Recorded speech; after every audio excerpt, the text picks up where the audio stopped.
Praise God, హల్లెలూయా. ప్రభువును రక్షకుడినైన యేసుక్రీస్తు నామములో మీ అందరికీ శుభములు తెలియచేస్తూ ఉన్నాను. ప్రియులారా, ఈ పరిశుద్ధ పునరుత్థాన దినములో దేవుని సన్నిధిలో చేరి దేవుణ్ణి స్తుతించి ఆరాధించుటకు ప్రభువు మనకిచ్చిన ఈ మంచి అవకాశాన్ని బట్టి ప్రభువుని నేను స్తుతిస్తూ ఉన్నాను. ఆలస్యం లేకుండా దేవుని వాక్యాన్ని చదువుకొని ప్రార్థించుకొని ధ్యానించుకుందాము. యెహోషువ గ్రంథము 1వ అధ్యాయము 1వ వచనం నుండి 9వ వచనం వరకు చదువుకుందాము.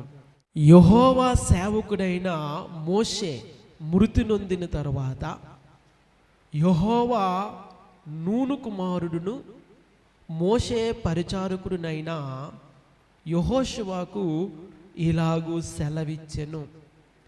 నా సేవకుడైన మోషే మృతి నొందెను కాబట్టి నీవు లేచి నీవును ఈ జనులందరూ ఈ యొర్దాను నది దాటి నేను ఇశ్రాయేలుకిచ్చుచున్న దేశమునకు వెళ్ళుడి. నేను మోషేతో చెప్పినట్లు మీరు అడుగుపెట్టు ప్రతి స్థలమును మీకిచ్చుచున్నాను. అరణ్యమును ఈ లెబానోను మొదలుకొని మహానది అయిన యూఫ్రటీస్ నది వరకు హిత్తీల దేశమంతయు పడమట మహాసముద్రం వరకును మీకు సరిహద్దు. నీవు బ్రతుకు దినములన్నిటిను ఏ మనుషుడును నీ ఎదుట నిలవలేకయుండును. నేను మోషేకు తోడయుండునట్లు నీకును తోడయుందును. నిన్ను విడువను, నిన్ను ఎడబాయను. నిబ్బరము కలిగి ధైర్యముగా నుండుము. వారికిచ్చిదనని నేను వారి పితరులతో ప్రమాణము చేసిన ఈ దేశమును నిశ్చయముగా నీవు ఈ ప్రజల స్వాధీనము చేసదవు. అయితే నీవు నిబ్బరము కలిగి జాగ్రత్త పడి బహు ధైర్యముగా నుండి నా సేవకుడైన మోషే నీకు ఆజ్ఞాపించిన ధర్మశాస్త్రం అంతటి చొప్పున చేయవలెను. నీవు నడుచు ప్రతి మార్గమున చక్కగా ప్రవర్తించినట్లు నీవు దాని నుండి కుడికి గాని ఎడముకు గాని తొలగకూడదు. ఈ ధర్మశాస్త్ర గ్రంథమును నీవు బోధింపక తప్పిపోకూడదు.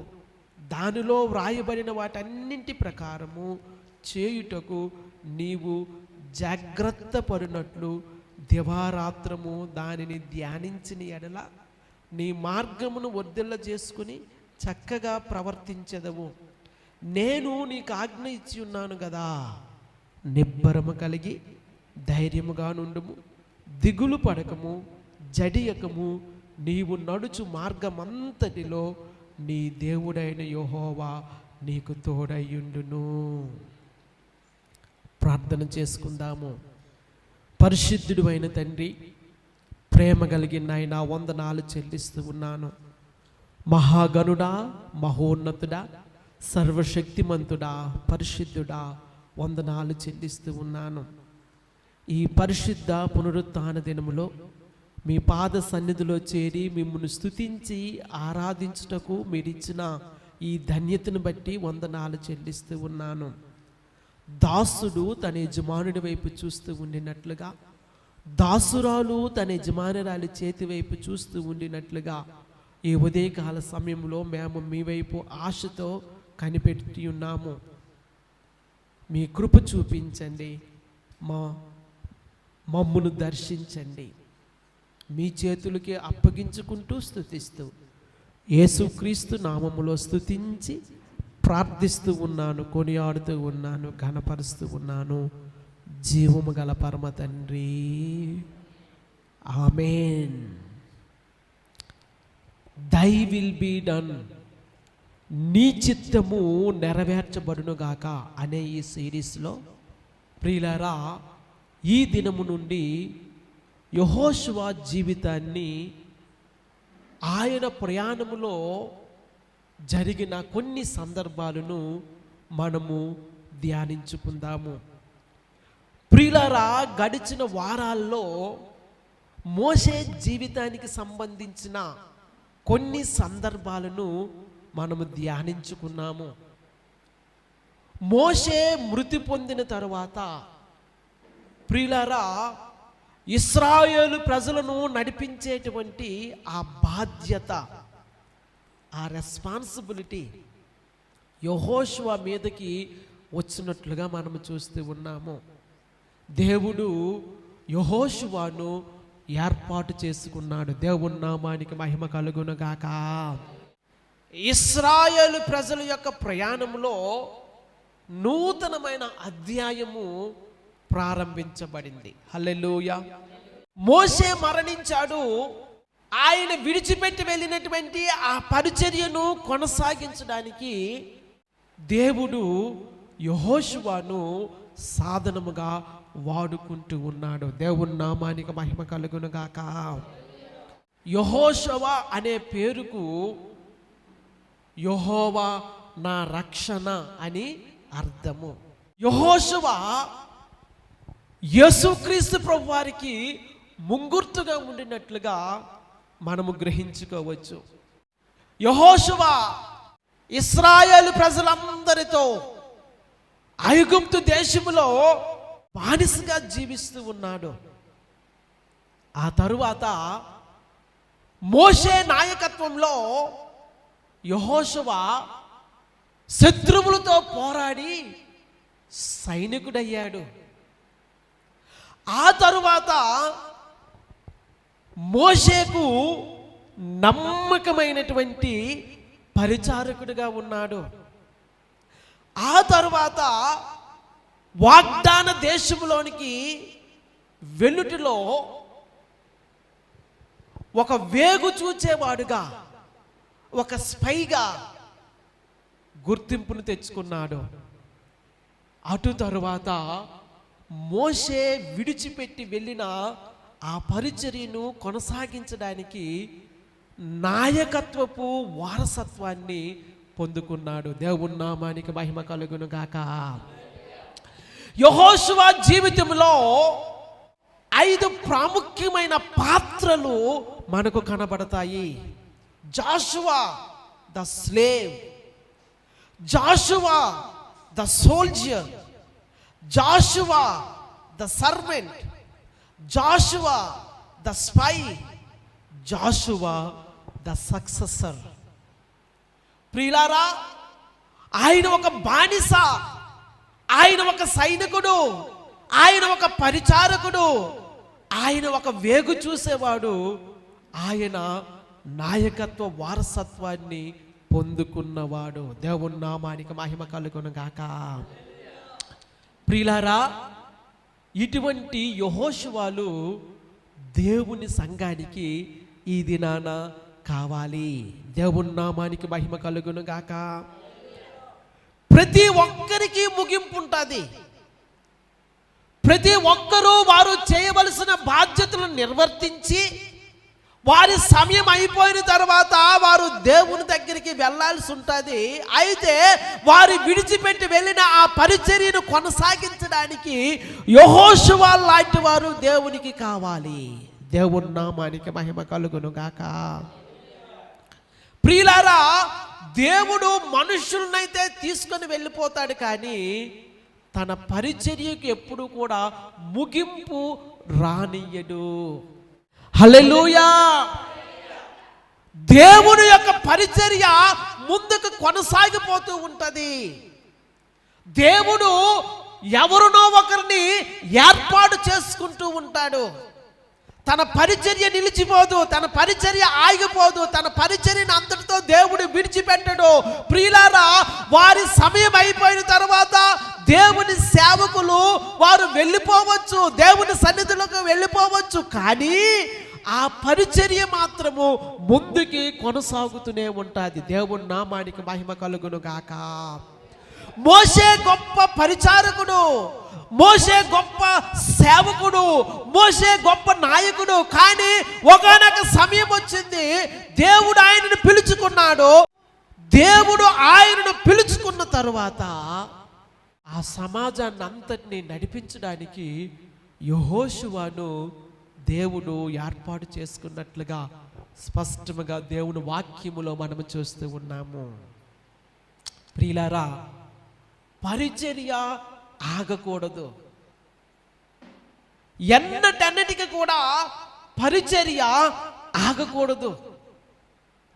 ఒకరు కాకపోతే మరొకరు, ఒకరు కాకపోతే మరొకరు దేవుడు ఏర్పాటు చేసుకొని ఆ పరిచర్యను కొనసాగిస్తాడనే సంగతిని మరొకసారి నేను మీకు జ్ఞాపకం చేస్తూ ఉన్నాను. దేవుని నామానికి మహిమ కలుగును గాక. హల్లెలూయా. పరిచర్య ఎన్నటన్నిటికీ ఆగకూడదు ప్రియులారా. పరిచర్య ముందుకు కొనసాగుతూ ఉండాలి. దేవుడు స్పష్టంగా చెప్తున్న మాట, యెహోవా సేవకుడైన మోషే మృతి నొందిన తరువాత యెహోవా నూను కుమారుడును మోషే పరిచారకుడైన యెహోషువకు ఇలాగూ సెలవిచ్చెను. నా సేవకుడైన మోషే మృతి నొందెను కాబట్టి నీవు లేచి నీవును ఈ జనులందరూ ఈ యోర్దాను నది దాటి నేను ఇశ్రాయేలుకి ఇచ్చుచున్న దేశమునకు వెళ్ళుడి. దేవుని నామానికి మహిమ కలుగును గాక. నేను ఏర్పాటు చేసుకున్న నా సేవకుడు మృతి నొందాడు.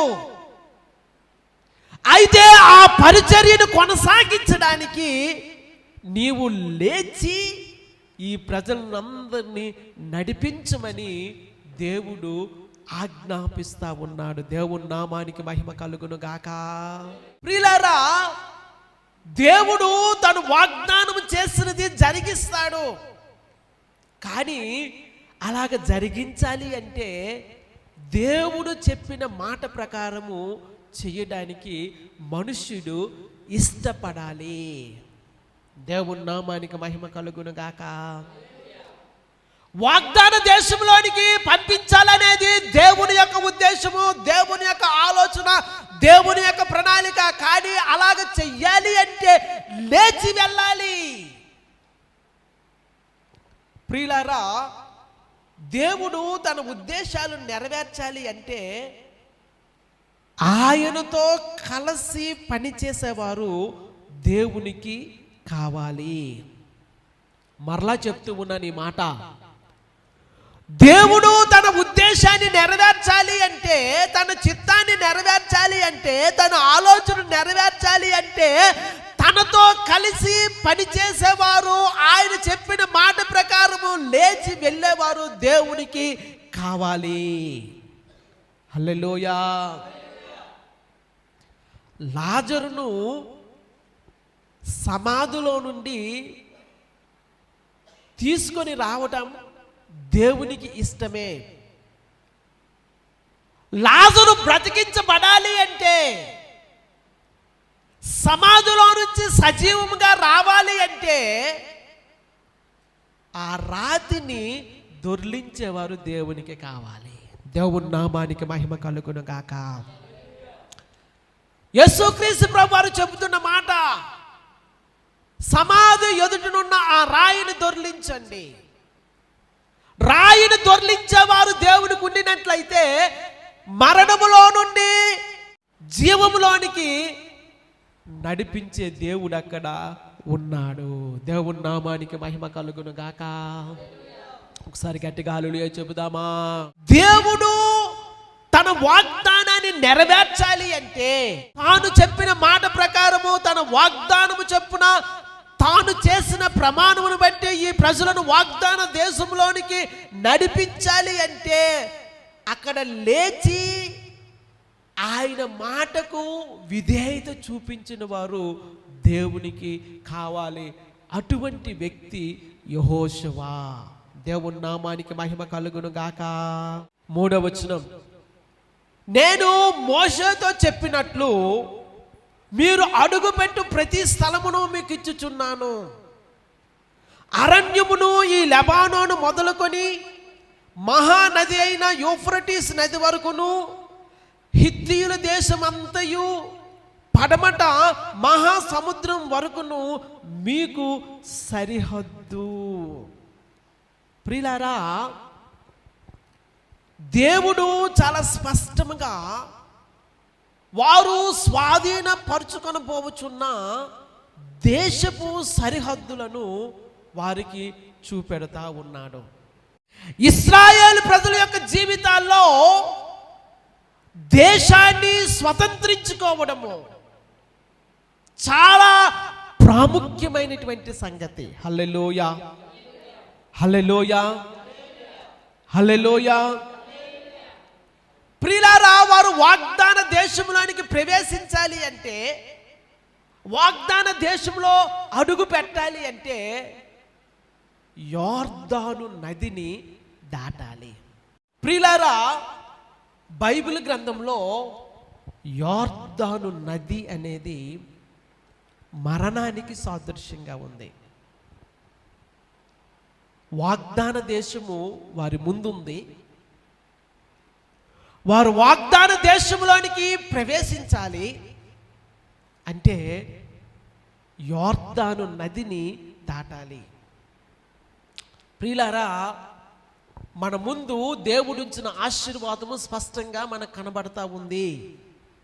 కానీ ఆ ఆశీర్వాదంలోనికి మనం అడుగు పెట్టాలి అంటే తప్పక మరణపు అనుభవం గుండా వెళ్ళాలి. దేవుని నామానికి మహిమ కలుగును గాక. నిత్య జీవాన్ని సంపాదించుకోవాలి అంటే ప్రియులారా, సిలువ అనుభవం అనేది ఉండాలి. నిత్యత్వాన్ని స్వతంత్రించుకోవాలి అంటే మరణపు అనుభవము మన జీవితాల్లో ఉండాలి. మరణాన్ని దాటి జీవములోనికి ప్రవేశించాలి. దేవుని నామానికి మహిమ కలుగును గాక. ప్రియులారా, వాగ్దాన దేశాన్ని వారు స్వతంత్రించుకోవాలి. శత్రువుతో వారు పోరాడాలి. సులువుగా రాదు. ప్రియులారా, చాలాసార్లు క్రైస్తవ జీవితాన్ని మనము చాలా సులువుగా అర్థం చేసుకుంటూ ఉంటాం. క్రైస్తవ జీవితం అనేది సులువైన జీవితం కాదు ప్రియులారా. క్రైస్తవ జీవితంలో మన ముందున్నటువంటి ఆ లక్ష్యాన్ని చేరుకోవాలి అంటే తప్పక పోరాడవలసిన అవసరం ఉంది. దేశాన్ని స్వతంత్రించుకోవాలంటే ఎదురొచ్చిన శత్రువుతో పోరాడాలి. శత్రువులను ఆ దేశంలో నుంచి వెళ్ళగొట్టి ఆ దేశాన్ని స్వాధీనపరుచుకోవాలి. దేవుని నామానికి మహిమ కలుగును గాక. హల్లెలూయా. ప్రియులారా, మన ఆత్మీయ జీవితంలో కూడా దేవుడు మన ముందుంచిన ఆ నిత్యత్వాన్ని మనం స్వతంత్రించుకోవాలి అంటే మరణపు అనుభవము, సిలువ అనుభవము మనకు ఉండాలి. దానితో పాటు పోరాట జీవితాన్ని మనం జీవించాలి. దేవుని నామానికి మహిమ కలుగును గాక. ప్రియులారా, ఈ పోరాటంలో మనం ఒంటరిగా లేము. మనం ఒంటరిగా పోరాటం లేదు.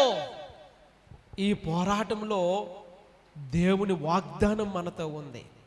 5వ వచనం, నీవు బ్రతుకు దినములన్నిటిను ఏ మనుష్యుడును నీ ఎదుట నిలవలేకయుండును, నేను మోషేకు తోడయ్యుండునట్లు నీకును తోడయ్యుందును.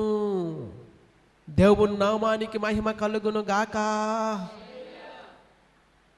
నేను మోషేకు తోడయ్యుండి ఈ ప్రజలను ఐగుప్తు దేశములో నుండి కనాను దేశపు అంచు వరకు నడిపించాను. ఎన్నో పరిస్థితులు వచ్చినా, ఎన్నో సందర్భాలు మోషేకు వ్యతిరేకంగా వచ్చినా నేను ఆయనకు తోడయ్యుండి ఆ పరిస్థితులన్నింటిలో నుంచి ఆయన విడిపించి, ఆయన బలపరిచి ఆయన నడిపించాను. నేను మోషేకు ఏ విధముగా తోడయ్యున్నానో నీకు కూడా నేను తోడయ్యున్నానని దేవుడు యెహోషువతో వాగ్దానం చేస్తూ ఉన్నాడు. యెహోషువతో మాట్లాడుతూ ఉన్నాడు. దేవుని నామానికి మహిమ కలుగును గాక. హల్లెలూయా. ప్రియులారా, ఎంత మంచి మాట. నీవు బ్రతుకు దినములన్నిటిను ఏ మనుష్యుడు నీ ఎదుట నిలవలేకయుండును. ప్రియులారా, ఆ ప్రకారంగానే యెహోషువ ఎదుట ఎవ్వరూ నిలువలేకపోయారండి. ఏ శత్రువు ఆయన ఎదుట నిలువలేకపోయారు. జనులు యెహోషువకు భయపడి మారు వేషములో వచ్చి ఆయనతో నిబంధన చేసుకోవడము ప్రియులారా యెహోషువ గ్రంథములో మనం చదువుతాము. కారణం ఏంటంటే దేవుడు చెప్పిన ఆ వాగ్దానము సంపూర్ణముగా యెహోషువ జీవితంలో నెరవేర్చబడింది. నీవు బ్రతుకు దినములన్నిటను ఏ మనుష్యుడును నీ ఎదుట నిలవలేకయుండును, నేను మోషేకు తోడయుండునట్లుగా నీకును తోడయుందును. దేవుని నామానికి మహిమ కలుగును గాక. హల్లెలూయా. ఎంత గొప్ప వాగ్దానమో కదా, ఎంత శ్రేష్టమైనటువంటి వాగ్దానమో కదా. దేవుడు చెప్తూ ఉన్నాడు, నేను మోషేకు తోడై ఉన్నట్లుగా నీకు తోడై ఉన్నాను. ప్రియులారా, దేవుని తోడు లేకపోయినట్లయితే మనం ఏమీ చేసుకోలేమనే సంగతిని మనము సంపూర్ణంగా గ్రహించుదాము. ఏదైనా ఒక కార్యము చెయ్యాలి అంటే, ఏదైనా ఒక సంగతి జరిగించాలి అంటే దేవుడే చెయ్యాలి. దేవుని తోడు మనకు ఉండాలి. దేవుని తోడు మనకు లేకపోయినట్లయితే ప్రియులారా మనము దేనిని చెయ్యలేమనే సంగతిని ఒప్పుకుందాము. ఒప్పుకుంటారా? ఒకసారి గట్టిగా హల్లెలూయా చెప్పండి. నేను ఒప్పుకోను. ఇదంతా నా శక్తి వలన, నా జ్ఞానం వలన, నా తెలివితేటల వలన, నా నైపుణ్యత వలన జరిగింది అనుకుంటూ ఉన్నారా? కాదు, దేవుడు మనకు తోడై ఉన్నాడు. దేవుని నామానికి మహిమ కలుగును గాక. 6వ వచనం, నిన్ను విడువను, నిన్ను ఎడబాయను, నిబ్బరము కలిగి ధైర్యముగా నుండుము, వారికిచ్చిదనని నేను వారి పితరులతో ప్రమాణము చేసిన ఈ దేశమును నిశ్చయముగా నీవు ఈ ప్రజల స్వాధీనము చేసెదవు. ప్రియులారా, పాత నిబంధనలో నాకు ఇష్టమైనటువంటి పుస్తకాల్లో యెహోషువ గ్రంథం ఒకటి.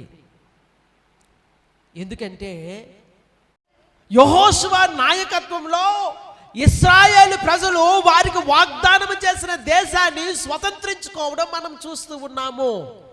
మోషే మంచి నాయకుడు కావచ్చు, గొప్ప నాయకుడు కావచ్చు, దేవుని ఇల్లంతట్లో నమ్మకస్తుడు కావచ్చు, ప్రియులారా భూమి అంతటా సాత్వికుడు కావచ్చు. కానీ 40 సంవత్సరాలు మోషే ప్రజలను అరణ్యము గుండా నడిపించి వాగ్దాన దేశపు అంచు వరకు తీసుకుని రాగలిగాడు. కానీ యెహోషువ ఆ తరువాత వారిని వాగ్దాన దేశంలోనికి ప్రవేశించినట్లు, దానిని స్వాధీనపరుచుకున్నట్లు మనము చూస్తూ ఉన్నాము. దేవుని నామానికి మహిమ కలుగును గాక. ప్రియులారా, యెహోషువ గ్రంథములో వారు స్వాధీనపరుచుకొనుట మనము చూస్తూ ఉన్నాము. అది చాలా ప్రాముఖ్యమైనది. ఈ ఉదయకాల సమయంలో నేను చెప్తున్న మాట, ప్రియులారా, మనము స్వాధీనపరచుకోవలసినది స్వాధీనపరుచుకుంటూ ఉన్నామా? దేవుడు యెహోషువకు వాగ్దానము చేసి చెప్తున్న మాట, ఈ ప్రజలు వారికి నేను ప్రమాణము చేసి చెప్పినటువంటి ఆ దేశంలో స్వాధీనపరుచుకున్నట్లు నీవు వారిని తీసుకుని వెళ్తావు.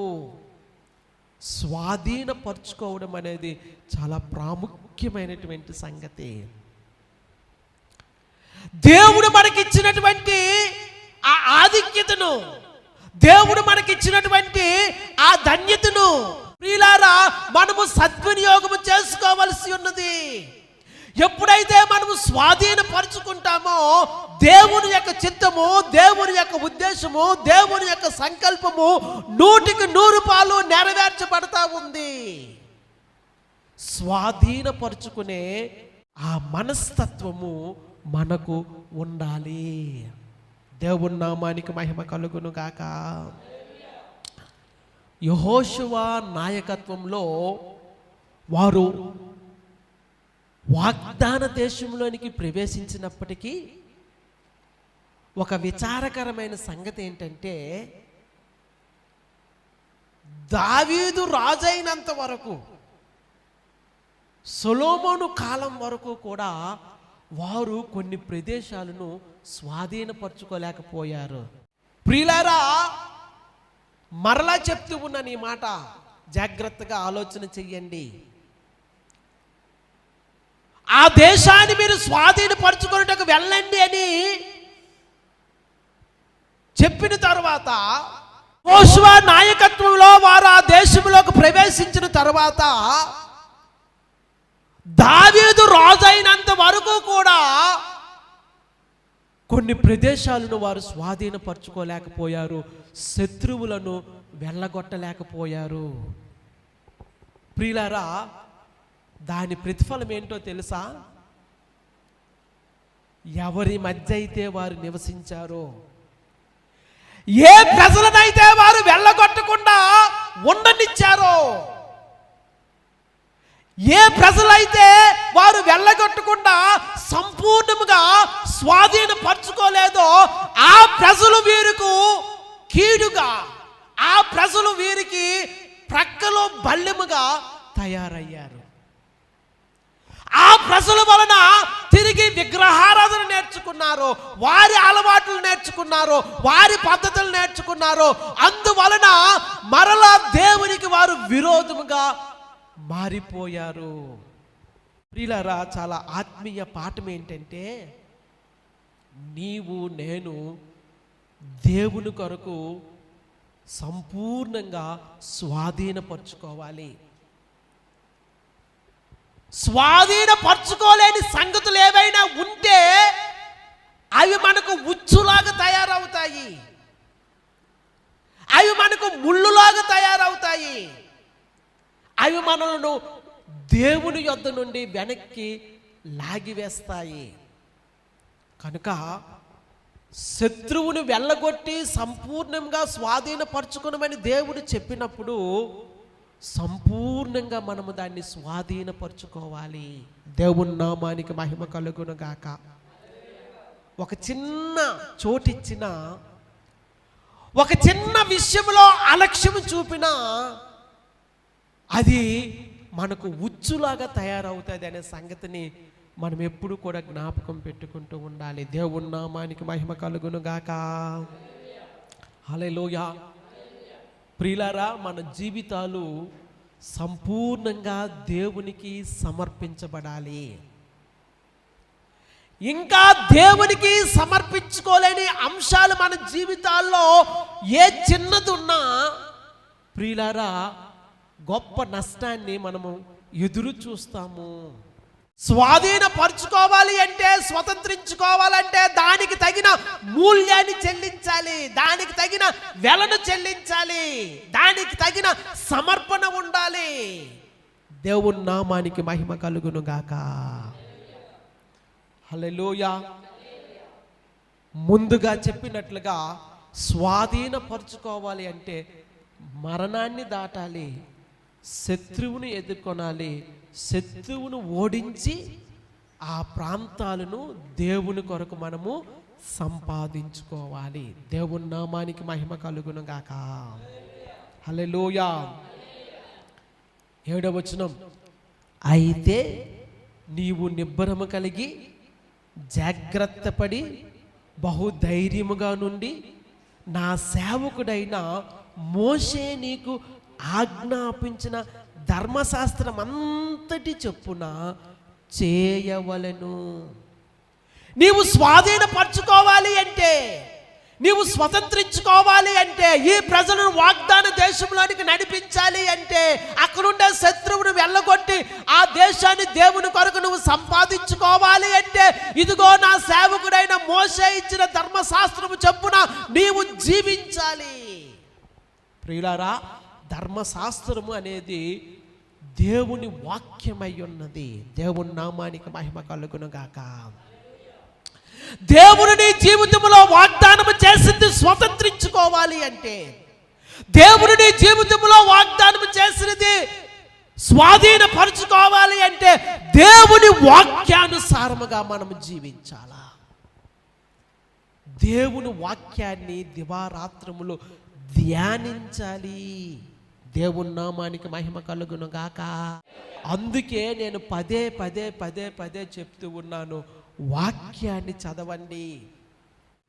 ఏ విధముగా నడవాలో, ఏ విధముగా ముందుకు వెళ్ళాలో, ఏ విధముగా శత్రువుని జయించాలో, ఏ విధముగా స్వాధీనపరుచుకోవాలో, ఏ విధంగా స్వతంత్రించుకోవాలో, ఏ విధముగా దేవుని సన్నిధిలో ఉండాలో, ఏ విధముగా దేవుని సంఘములో ఉండాలో దేవుని ధర్మశాస్త్రము వాక్యం మనకు బోధిస్తుంది. ప్రియులారా, వాక్యము చదివే సంఘము దేవుని చిత్తానుసారముగా ఉంటది.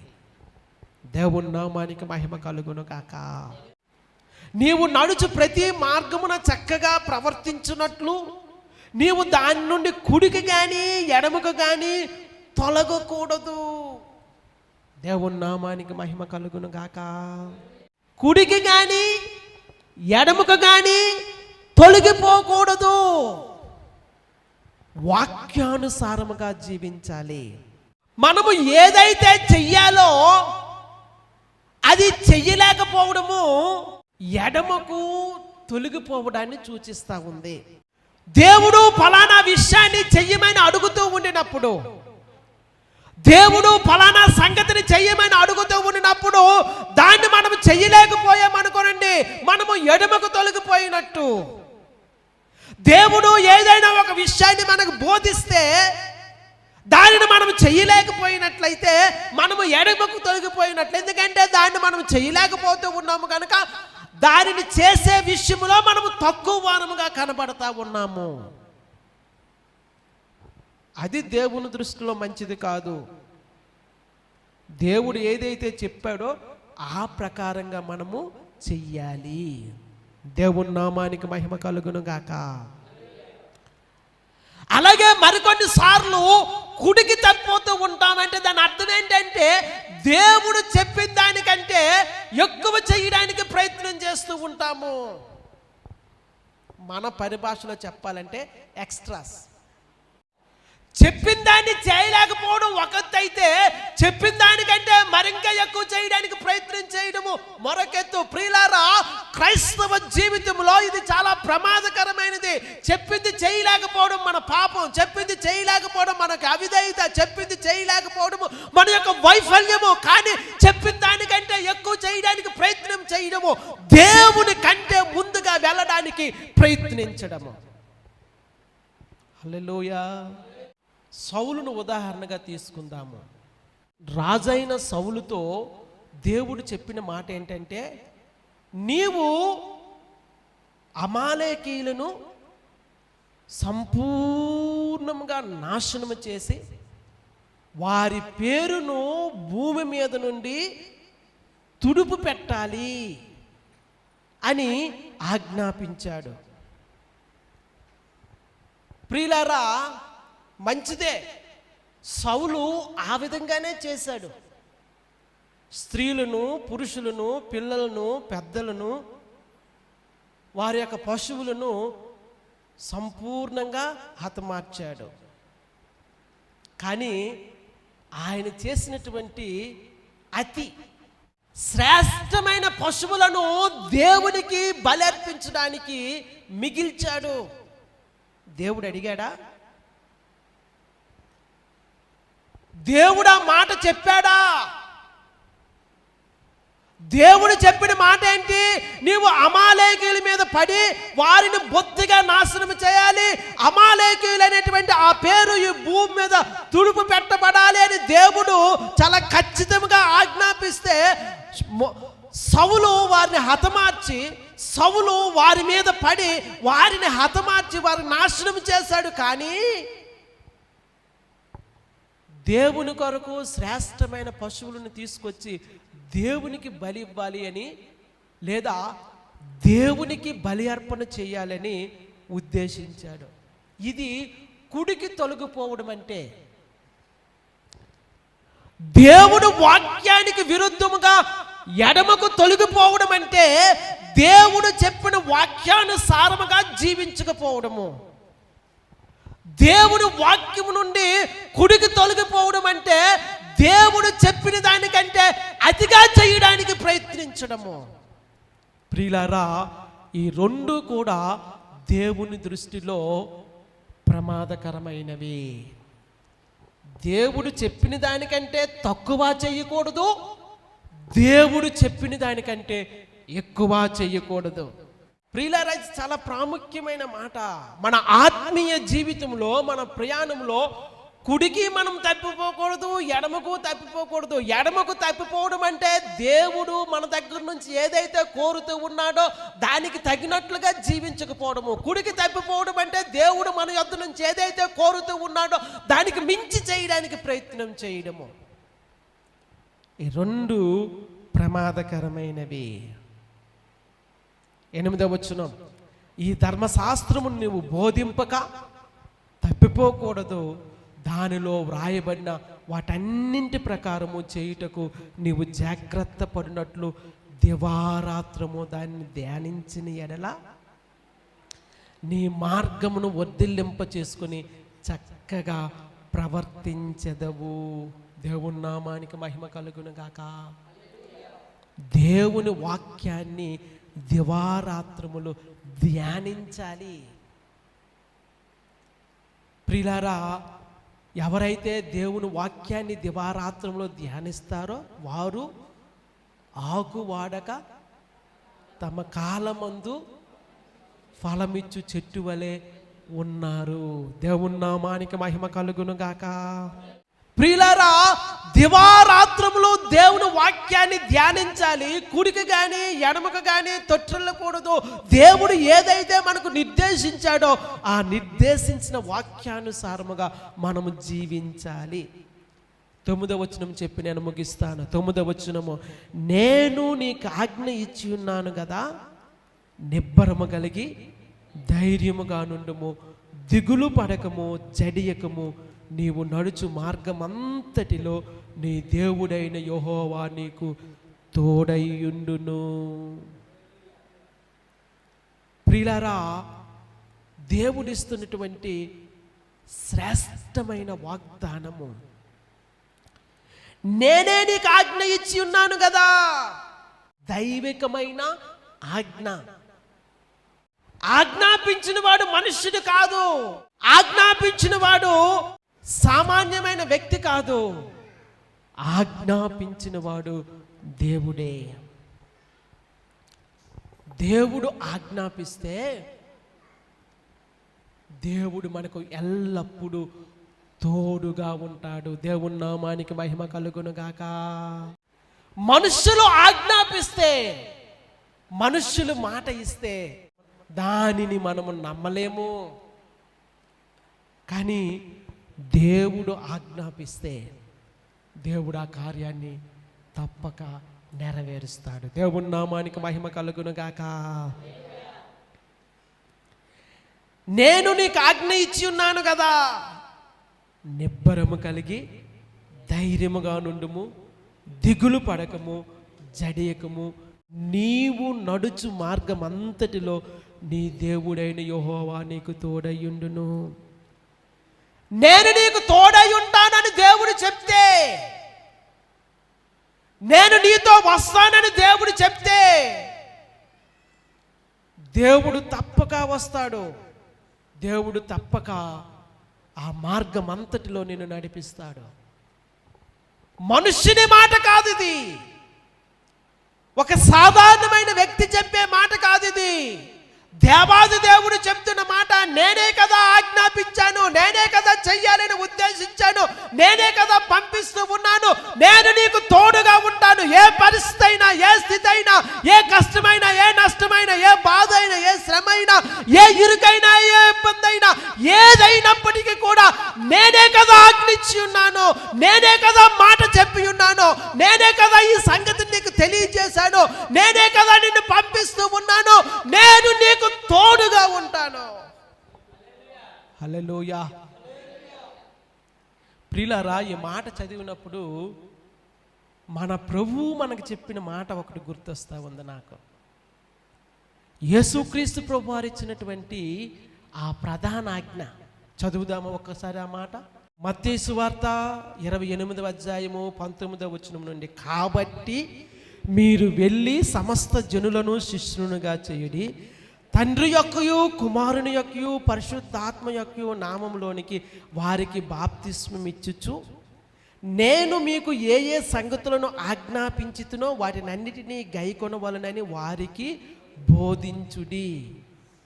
ఇదిగో నేను యుగ సమాప్తి వరకు సదాకాలము మీతో కూడా ఉన్నానని వారితో చెప్పెను. దేవుని నామానికి మహిమ కలుగును గాక. ప్రభువు శిష్యులతో మీరు వెళ్ళండి, మీరు వెళ్ళండి, మీరు వెళ్ళండి, సువార్తను ప్రకటించండి, అనేక మందిని శిష్యులుగా చేయండి అని చెప్పి వారిని విడిచిపెట్టలేదు. చివరి మాట చాలా ఆశీర్వాదకరమైనటువంటి మాట. ప్రభువే చెప్పిన మాట అది. ఇదిగో నేను యుగ సమాప్తి వరకు సదాకాలము మీతో కూడా ఉన్నానని వారితో చెప్పును. మనుష్యుడా మాట చెప్పితే మనం భయపడాలి, కానీ ప్రభువే నేరుగా ఆ మాట చెప్తూ ఉన్నాడు కనుక మనము భయపడాల్సిన అవసరము లేదు. ఇదిగో నేను యుగ సమాప్తి వరకు సదాకాలము మీతో కూడా ఉన్నానని వారితో చెప్పాను. దేవుని యొక్క పరిచర్య చేయటానికి, దేవుని యొక్క సువార్త ప్రకటించడానికి ఆధారము దేవుడిస్తున్నటువంటి భరోసా, దేవుడిస్తున్నటువంటి గ్యారంటీ అది.